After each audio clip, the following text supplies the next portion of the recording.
You see, when you do not want to resist and you don't want to submit to God in the first place or resist the devil, what happens is more and more evil propagates and multiplies.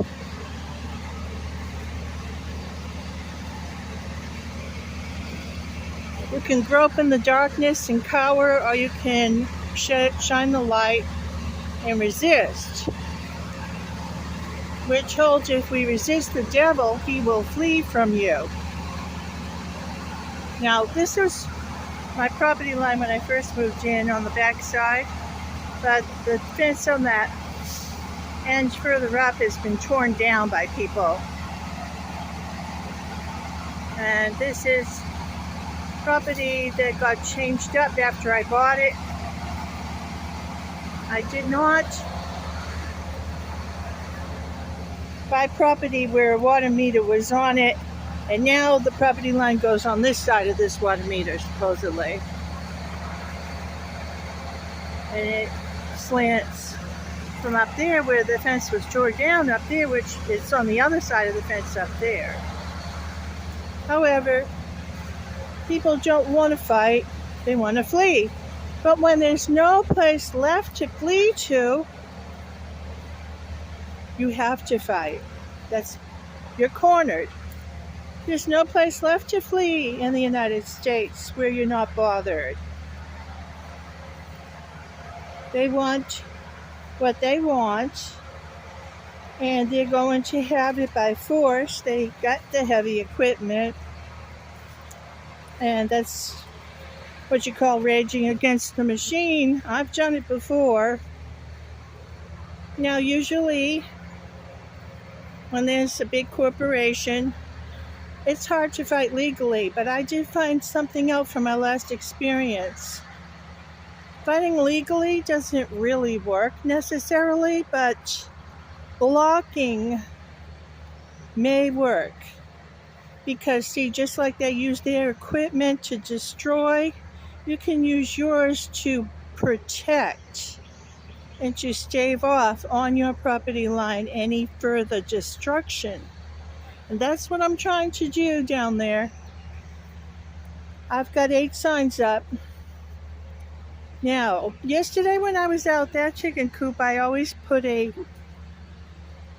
Come on, Buster, don't let them bother you. They're going to put a dog over here in the woods down here by the pond too to bother me now, because I heard it this morning. They'll use dogs, they'll use kids, they'll use whatever to drive you out. But I'm tired of running, and I'm tired of packing and moving in this lifetime. While I was out, this that I always set up, I push it up against the door and I prop it up with 2 little trees real tight against the door, and it acts as a big cage barrier, and the chickens can run around in there, and it's weighted with these heavy rocks. Well, this is how I found it yesterday, just like this. And the little small dog was tied up the whole time I was gone. The others were in the house. So this is what happened while I was gone. And then I placed a dead chicken that Posey got because I had taken him off his leash and didn't know this happened up here yet. And I put that he had just caught on top of the propane tank down there. And guess what? Someone came, wee hours, and moved it and put it over on a sofa outside. So I don't know if it was supposed to be a veiled threat or if it was intended that the dogs would find it and start eating on it,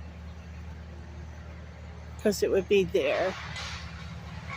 But I tend to believe the way it was placed so carefully on the couch there that it was more or less hoping for it to be a veiled threat, because that means they went to the propane tank over here where I laid it, where they wouldn't get it tomorrow. I put it up higher.